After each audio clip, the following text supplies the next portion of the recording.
So welcome to our end of Chapter 5 discussion of ways of effective coping.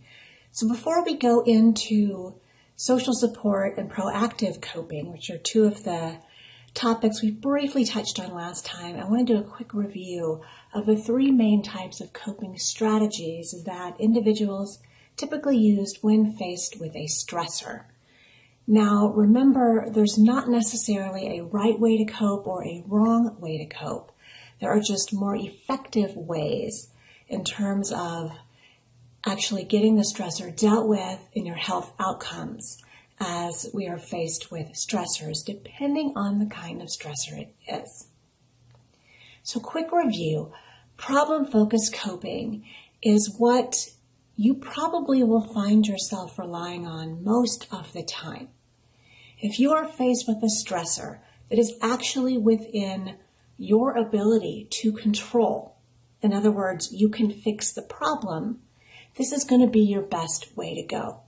So maybe this is, you have a paper due, you have to write the paper. You have an exam to study for, you have to put blocks of time in your calendar to study for that exam. You make the decision not to go see the movie so that you can actually study for your exam, write your paper, etc., etc. So emotion-focused coping doesn't deal with the problem itself. It deals with the emotions that are coming to play because you are stressed. So, for example, let's say that you are anxious about this paper that you have to write. So if you're anxious about the paper that you have to write, and you deal with your anxiety rather than dealing with the paper, then you're using emotion-focused coping. So you're trying to reduce your distress by addressing the emotional consequences of the stressor rather than fixing the problem. Now, there may be times when this is the most effective stressor.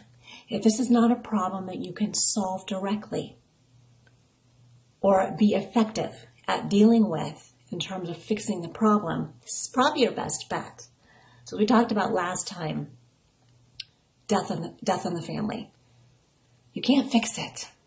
All you can do is deal with the emotions of grief that are coming up from the loss of your loved one. So what might you do? You might go talk to a friend, a counselor. You might remember the good times that you had with this person. You might just accept that it's happened and it sucks, but you know that you can move on and move forward. You may pray. You may just kind of randomly talk to strangers about how you're feeling about that grief or just in general. So that's emotion-focused coping. So you're trying to reduce your distress, but you're not dealing with the problem itself. And it could very well be it's because you can't fix the problem. Or it could be that you could fix the problem, but you've chosen to vent about it instead. So going back to you have a paper due. Problem-focused coping would be you write the paper. Emotion-focused coping would be you talk to your roommate about how much you don't want to write the paper. So you haven't fixed the problem, but you may have made yourself better by venting to your roommate about how much you don't want to write the paper.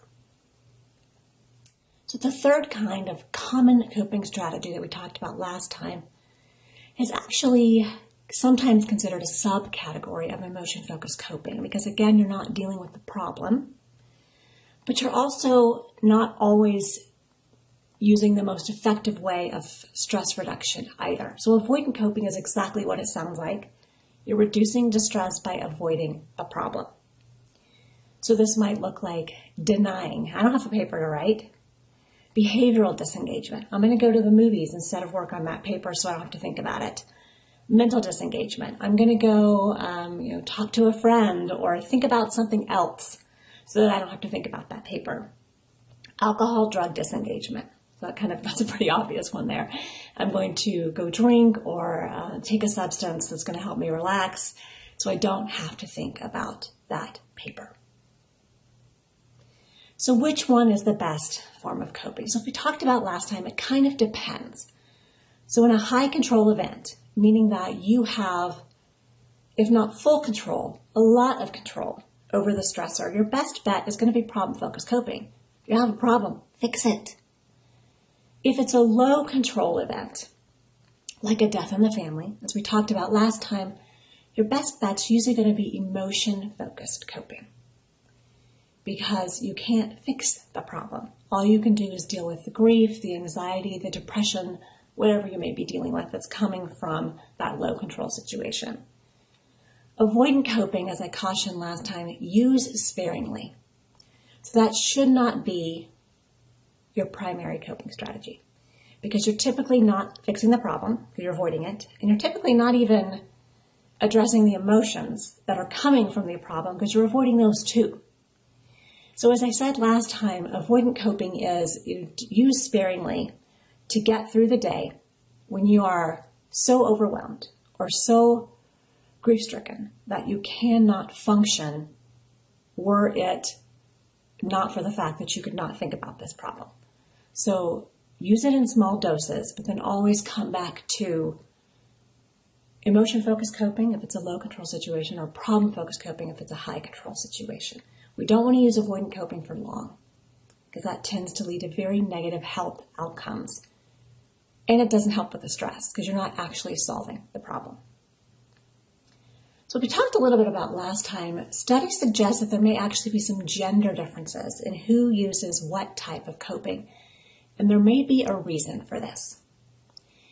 So when we look at problem-focused coping, most studies suggest that men and women use that pretty equally. So if it's a high-control situation, men and women are pretty equally likely to get in there and fix the problem. But in a low-control situation, we start to see some gender differences emerge. So women are more likely to rely on emotion-focused coping. So when we talked about stress, we talked about the GAS, the General Adaptation Syndrome, otherwise known as the fight-flight response. And we talked about the different systems that your body goes through. We have the alarm phase, we have the resistance phase, we have the exhaustion phase, and we said that for most people, when they are under stress, the body kind of automatically goes through that response unless you're using your appraisal process wisely and you're stopping that stressor right before or in the midst of that emotional and hormonal cascade happening. We also talked about that sometimes women seek being around other people. That's called tend and befriend. And it actually has a lot to do with emotion-focused coping, because we think they happen for the same reason. When women are under stress, they tend to release a hormone called oxytocin. This is the same hormone that women release when they are breastfeeding a child. It's a bonding hormone. And for whatever reason, women's bodies are wired to release more oxytocin when they are stressed. So if they're in a low control situation, they're stressed out, they're releasing oxytocin, women are more likely to go to the emotion-focused coping route because the hormones want them to bond, are suggesting that bonding is a good thing to do. Hence the tend and befriend stress response we see in some women when they're under a lot of low control stressors. Men, on the other hand, have oxytocin, but at much, much lower concentrations. And stress doesn't trigger a release of oxytocin like it does in women. So in a low control situation, men tend to be more likely to go to the avoidant coping. Women tend to be more likely to go to the emotion-focused coping. Not every man, not every woman, not every stressor is going to be true, but on average, we tend to see very few differences in problem-focused coping between men and women. So those high control situations. But in the low control situations, because of women's extra oxytocin, that bonding hormone, they tend to go to emotion-focused coping. They want to be around other people. They want to talk it out. They want to tend and befriend.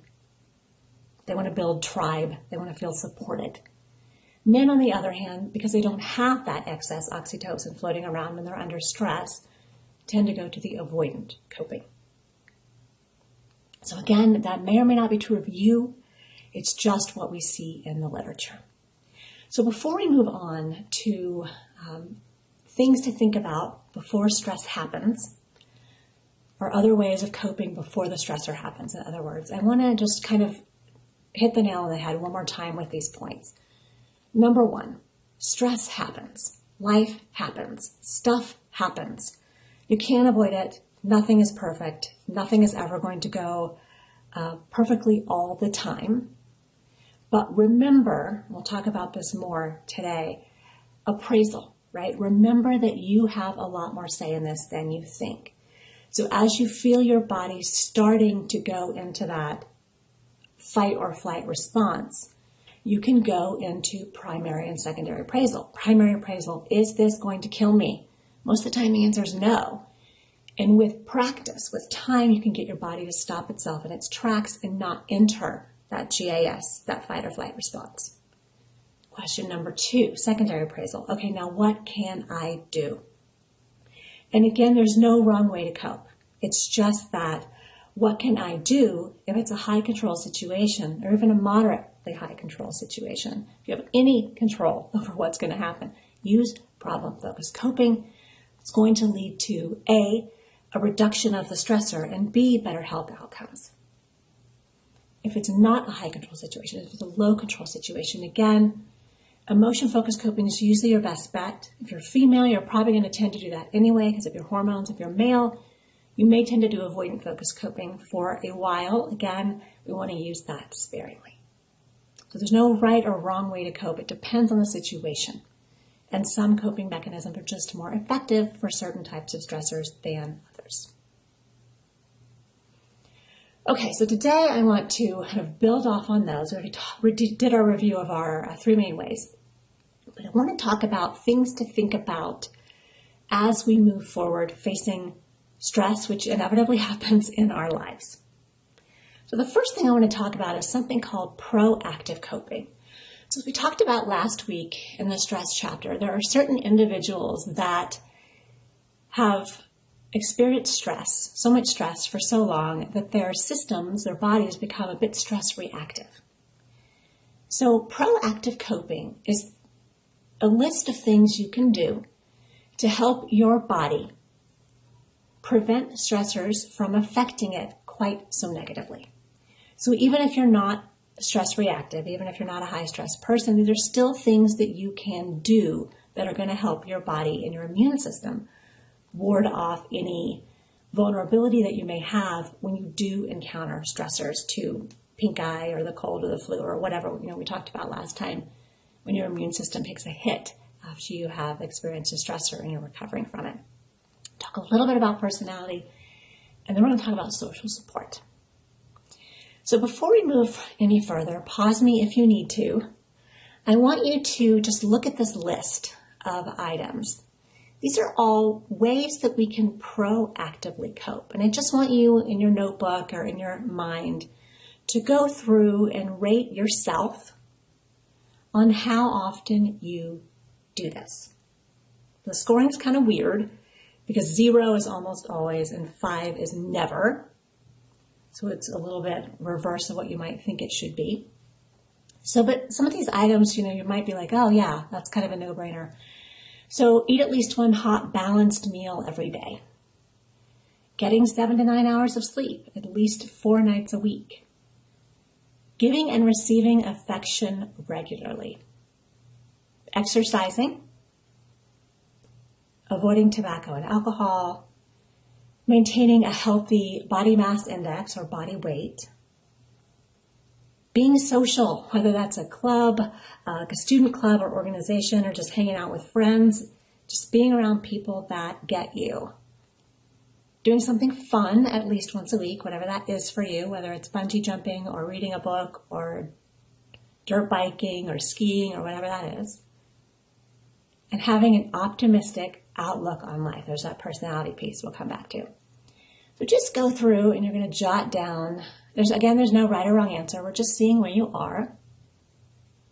So then you're going to sum up your responses. So kind of scroll through and look at, should have a score between 0 and 45. There's 9 items on there. So you're going to go through, you're going to sum those up. So proactive coping. So low is actually good. We want to have a low score because almost always was 0. Moderate is moderate, and high those are kind of the red flags. So high, and I know the scoring seems backwards on this, but this is how the authors designed the test. So high means that you're actually not doing a good job of proactive coping. So if you want to know how to do a better job, you just go back to that list. So basically what the reason the scaling was kind of weird on that is it's called the susceptibility to stress scale. The idea being that if you do all those items on a regular basis, you have a low susceptibility to stress because you're proactively coping effectively. If you're not doing those items on a regular basis, then you have high susceptibility to stress, meaning that your body doesn't have as good of a chance to fight off stressors or to fight off the consequences of stressors like getting sick when you've been under too much stress, as you would if you did more of those items.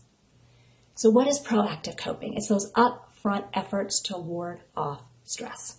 The little things that you can do every day to make sure that your body is in peak shape to deal with a stressor and to help bolster your immune system whenever stress comes along. Because we know stress happens, right? Especially the closer we get to midterms and finals and papers and exams and all that good stuff.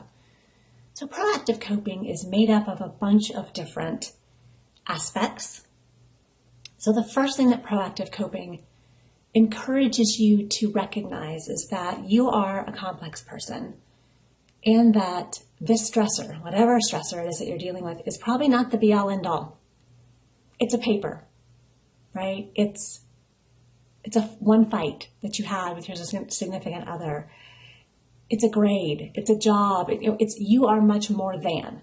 And so don't put all your eggs in one basket. And essentially is what that's saying. So you are more than just the grade on the quiz that you took or the paper that you bombed or whatever, right? So self-complexity.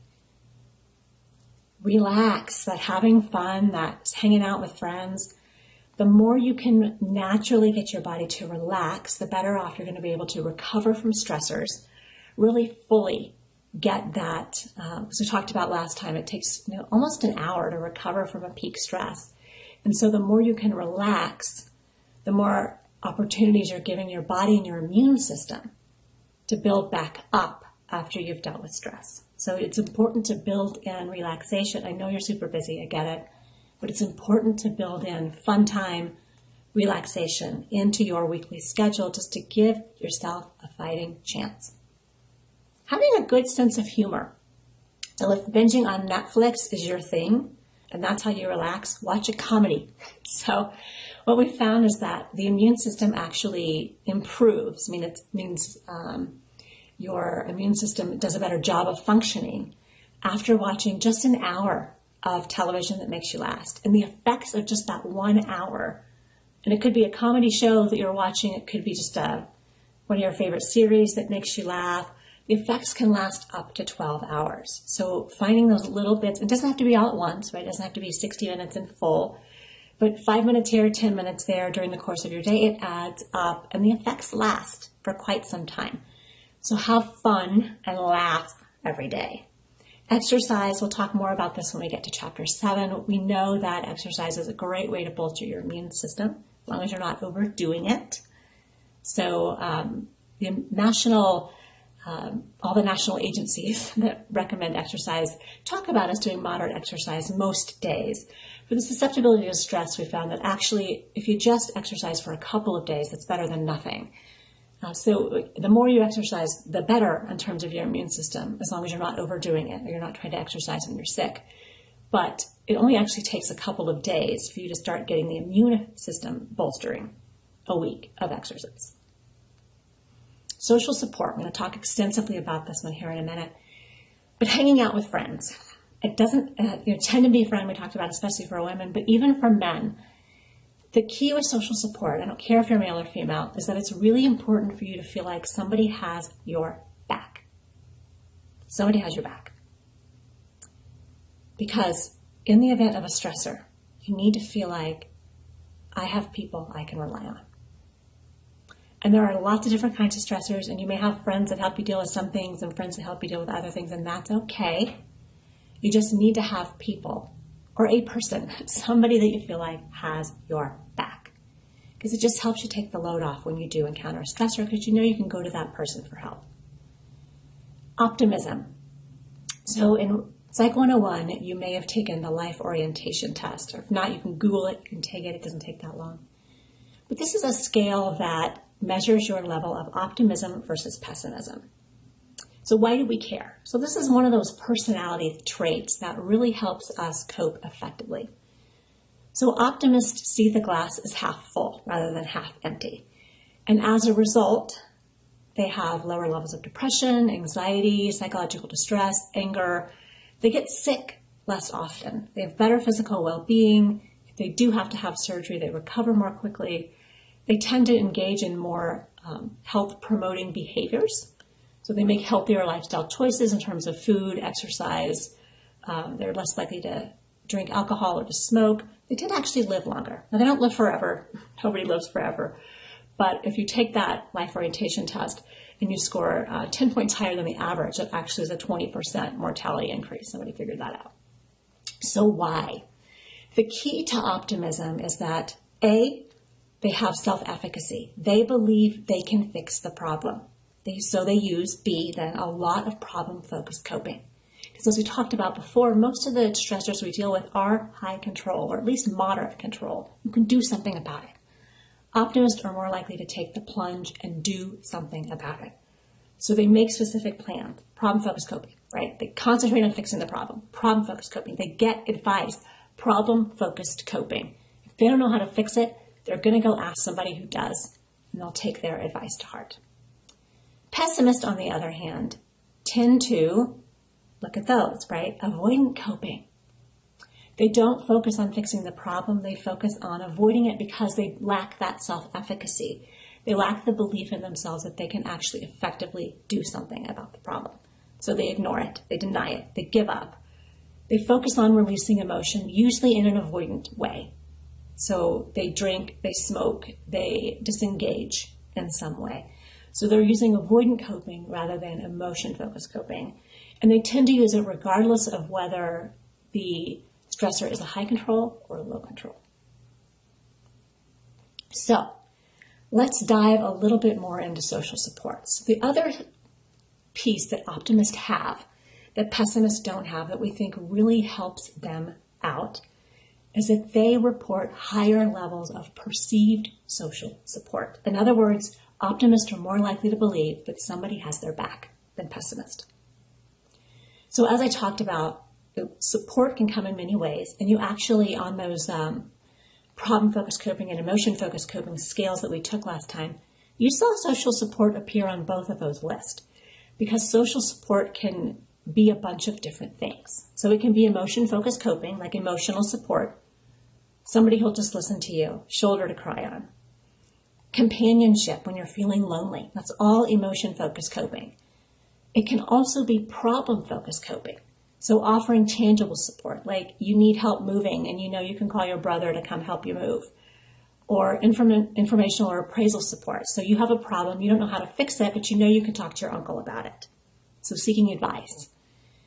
They also tend to have, optimists also tend to have a better and easier ability to get those self-efficacy, self-worth needs met. They believe in themselves because they've got people telling them, you can do this. And they feel more just generally nurtured and supported overall. So again, going back to proactive coping, social support really is key. And it's not even at the end of the day who's going to come help you, but who do you think is going to be there for you? So proactive coping is about your upfront efforts to ward off stress.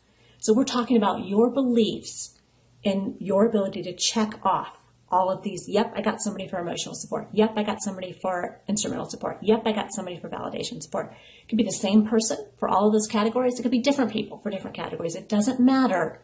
You just need to feel like somebody has your back. So why do we care? So again, kind of like looking at the results for optimism, optimists are more likely to have those social support needs met. And so they tend to have the lower depression rates, lower anxiety, less neurotic symptoms, less depression, anxiety, less likely to get sick and have to go to health and wellness because they've got pink eye or cold or flu or whatever. So very similar results to optimist. Now, you can be a pessimist and have social support. I'm not saying that you can't. It's just less likely. Right? So optimism and social support are positively correlated, but they are not causally linked. So similar health outcomes. So other things, and again, just looking at health markers. So less likely to have some sort of heart problem or risk factor that would lead to heart problem. In men, lower levels of markers for prostate cancer, less likely to get sick. Again, if they do have surgery, faster recovery, fewer pregnancy complications even, and lower mortality rates. So this is kind of an interesting study that I want to share with you. A pretty recent study that came out on the effects of loneliness. So we'll talk about this more when we get to chapter 8, but one of the primary factors that we worry about in looking at long-term health is actually obesity level.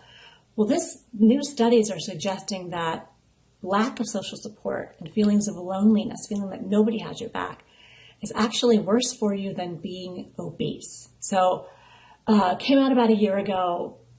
It's not the be-all, end-all study. It was a meta-analysis. So they looked at 218 different studies for 4 million people and found that lonely people had a 50% increased rate of early death compared to those who had their social support needs met.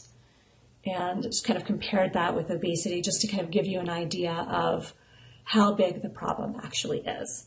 And so, again, take it or leave it, but interesting study finding just how important social support actually is. And it's now, we think, on par with some of the risk factors associated with obesity, which we'll talk about more when we get to chapter 8. But here's the warning. Again, these are not causal studies, right? We can't do the unethical study of making you be the person who has no friends and seeing what happens with your health, or we can't do that. So similar magnitude to smoking, similar magnitude to obesity, but again, we're talking about correlational studies. So we might infer that we have, not particular study, 218, that's a lot of studies. We might infer that the evidence is mounting up that suggests that social support really is a thing, but we cannot do the unethical study of taking away your social support and seeing what happens. So hypotheses for why this works. So here's why we think social support is so important and what's actually happening in the body. And some of us were able to study, some of it were not, for ethical reasons. So going back to social support, so here we are, all your different ways you could be supported. So because social support is part of proactive coping, studies suggest that individuals who feel like they have a lot of social support do a better job at that stress appraisal process. So they're more likely to, primary appraisal, is this going to kill me? No. Secondary appraisal, what can I do about it? Oh, I got a ton of things I can do about it. I've got all these friends that are going to help me. So they're less likely to enter that GAS, that fight or flight response, because they're better at the appraisal process because they know somebody's got their back. If they do enter the GAS response, if this is a stressor they need to deal with, they've got their emotion-focused coping taken care of, they've got their problem-focused coping taken care of, they've got all those different ways that people can help them deal with the problem. They also, again, part of this may be the optimism connection, part of it might be independent. They tend to engage in healthier behaviors, period. So more proactive coping. Could be related to social support directly, but again, all correlational studies, so we cannot say it's a causal connection. But we know that individuals who feel like they're getting their social support needs met tend to engage in healthier lifestyle choices, less likely to smoke, less likely to drink, healthier weight, that kind of thing. So that more of that proactive coping. So you put all these together, they're not entering the GAS response as often. They're better at coping. Their immune system's healthier because they engage in more proactive coping. And guess what? Their bodies are in better shape when they are going to eventually encounter a stressor. Their cardiovascular function hasn't taken as much of a hit because they're in better shape. Their neuroendocrine function, again, healthier immune function, healthier. So their health outcomes ultimately are going to be better. So again, this looks like a causal model. We are inferring this primarily from correlational studies. So that's my caveat. But we've got thousands and thousands of studies now backing up this model. So we think that there really is something to social support.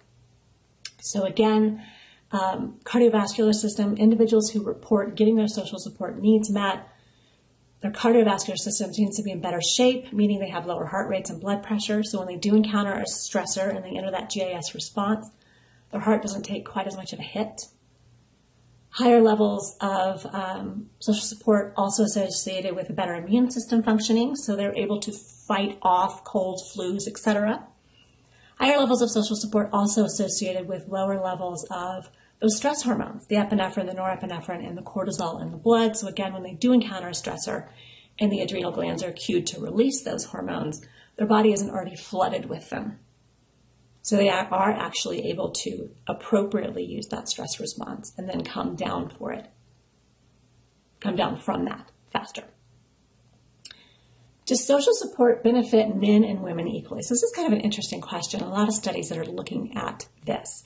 So because of oxytocin, that bonding hormone, women are more likely to report that they receive social support or can count on social support more than men do. So in other words, going back to that list of different kinds of social support, women are more likely to check off all the boxes than men are. Women also report that they give more social support to friends and family than men do. So it's a reciprocal relationship, more often for women than for men. So women, as you might imagine, benefit more psychologically and physically from social support. Again, that might be part of that oxytocin. The hormones are leading them to do it. That same oxytocin that helps you bond also helps you calm down and come off of that GIS response. So it seems like women are finding it easier to get their social support needs met, and they're benefiting from that. However, here's the caveat. If you are married and you are in a healthy marriage, and this could be also, they looked at cohabitating couples that have been together for a while, men tend to benefit more from spousal support. So when a spouse dies, and that spouse is the wife, losing that spouse is very, very damaging to the health of the remaining partner. More so for men than for women. Why? Because women tend to have larger social networks. They have friends and family. They're not solely relying on their significant other. And so women tend to be able to bounce back a little easier from death of a spouse. It's horrible regardless, right? I mean, I'm not saying that's ever easy to go through. But women tend to be able to bounce back a little easier from loss of a spouse or significant other than men are, because they have larger, deeper social support networks than men do. Okay, so that is the end of our discussion on coping. You now have all the material that you need for exam 1. Feel free to email me or your TAs with any questions. You can also post on those optional discussion boards. Don't forget to book an appointment to take your test. Check out the announcement on how to deal with the TBL from Tuesday's class. And hopefully I will see you in class on Tuesday the 18th. Have a great day.